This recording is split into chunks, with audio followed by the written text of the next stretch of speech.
Olá, eu sou a doutora Laíse, cardiologista e apaixonada pelo treinamento em POCUS. E se você é clínico, emergencista, intensivista ou simplesmente quer se sentir mais seguro em suas decisões à beira-leito, este espaço é para você. Neste vídeo, vamos falar sobre a física do ultrassom. Equipamentos de ultrassom utilizados em medicina diagnóstica, eles usam ondas sonoras de alta frequência, tão alta que o ouvido humano não consegue ouvir, geralmente em torno de 2 a 20 MHz. O coração do sistema é o transdutor, que contém cristais piezoelétricos. Estes cristais, quando recebem energia elétrica, eles vibram e produzem as ondas ultrassônicas. E quando os ecos retornam do tecido, estas vibrações são convertidas em eletricidade. Este é o chamado efeito piezoelétrico, que permite ao transdutor emitir e captar ondas sonoras em intervalos de tempo muito curtos. As ondas sonoras emitidas viajam pelo corpo e mudam de velocidade conforme o tipo de tecido que atravessam.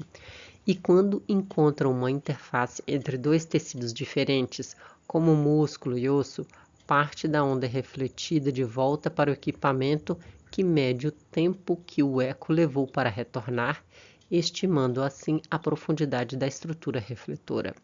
Cada eco é representado como um pequeno ponto de brilho na tela. O brilho deste ponto vai depender da força do sinal recebido. Milhões de pontos de brilho distintos formam então a imagem final. O feixe ultrassônico, em realidade, ele é tridimensional, possui largura, altura e profundidade. Porém, o equipamento ignora este fato e gera imagens como se o feixe sonoro possuísse espessura desprezível. E por este motivo, há a formação de artefatos. Mas vamos falar sobre artefatos mais adiante. Vamos nos concentrar primeiro nos fatores que definem a resolução da imagem. Podemos definir resolução como a capacidade de se distinguir dois objetos muito próximos no espaço. Em medicina diagnóstica, utilizamos a unidade de milímetros para quantificar a resolução espacial de um método. Quanto maior a resolução espacial, menor a distância necessária para discriminar objetos próximos. Resolução axial é a capacidade da distinção de objetos no eixo vertical ou paralelo ao feixe sonoro. Resolução axial é maior quanto menor for o comprimento do pulso sonoro. Lembre-se que comprimentos de pulso menores são gerados por transdutores de alta frequência.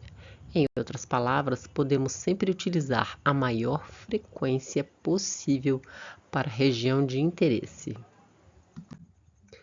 Veja neste exemplo como a escolha da frequência do transdutor interfere na resolução axial. Estou falando de um transdutor multifrequencial de 2 a 5 MHz. Note que um pulso de onda maior gerado a 2 MHz prejudicou a distinção desses dois objetos alinhados no eixo axial, pois o pulso de onda é tão comprido que um único pulso atingiu os dois objetos ao mesmo tempo. Consequentemente, o equipamento interpreta o sinal refletido como se eles fossem um só. Porém, este erro de interpretação seria evitável se a frequência fosse ajustada a 5 MHz, pois cada objeto seria ensonado por pulsos diferentes, fazendo com que a máquina representasse estes objetos como dois objetos independentes. Importante. A resolução axial ela pode ser definida como a metade do comprimento de onda. Sendo assim, quanto maior for a frequência de onda, menor o pulso e maior será a sua resolução axial. No entanto, quanto maior a frequência de onda, maior a atenuação e menor será a capacidade de penetração do feixe nos tecidos. A resolução lateral é definida como a capacidade do sistema de distinguir dois pontos lado a lado ou perpendicular ao feixe sonoro. A zona de foco de um feixe sonoro é a região onde a largura do feixe ela é mais estreita e de maior intensidade, produzindo um incremento na resolução lateral.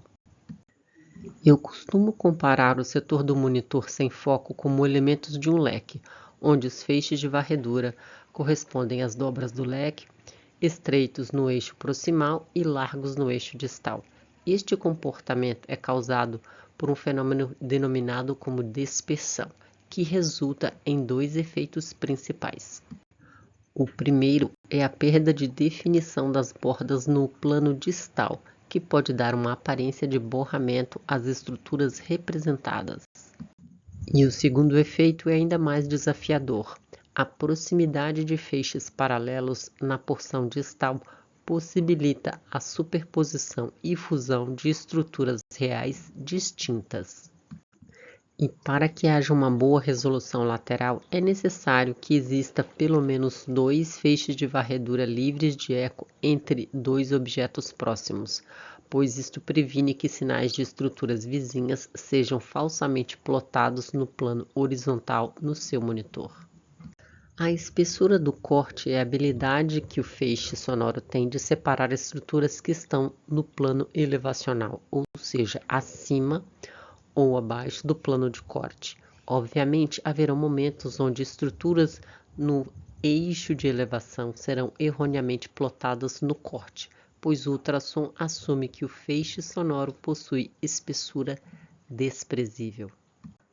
Em ecocardiografia, é importante sabermos a posição de objetos móveis. A resolução temporal nada mais é do que a capacidade de localização precisa da posição de um objeto ao longo do tempo. Em ultrassom, a resolução temporal é o sinônimo de número de quadros por segundo. A resolução temporal é quantificada com a mesma unidade utilizada para medir o som, ou seja, em Hz. Imagens ecocardiográficas possuem entre 30 e 100 Hz.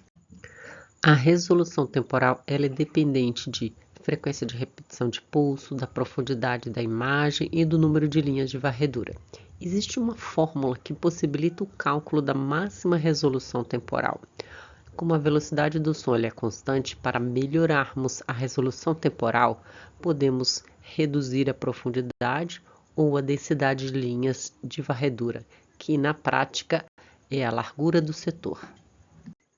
E se você quer entender a fundo cada conceito, como frequência, artefatos e formação de imagem, eu preparei uma playlist completa sobre princípios físicos do ultrassom. Vale a pena assistir depois deste vídeo para consolidar tudo que aprendeu.